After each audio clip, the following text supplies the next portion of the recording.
Здравейте, Мирон Крумов на вашите екрани. Ако не ме познавате, 25 години сценарист на Иван и Андрей. Ако Иван и Андрей не ги познавате, какво по дяволите правите тук? Провеждам експеримент. Смятам да се опитам да отговоря на всеки един въпрос, който вие ми зададете в коментар под това видео. Каквото ще да е.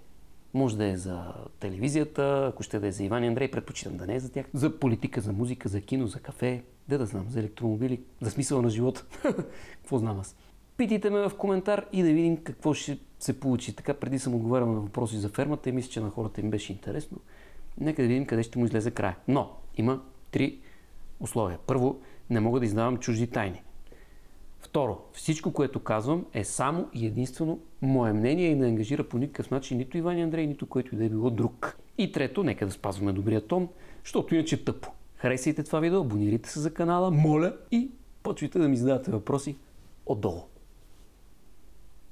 Почнахте ли?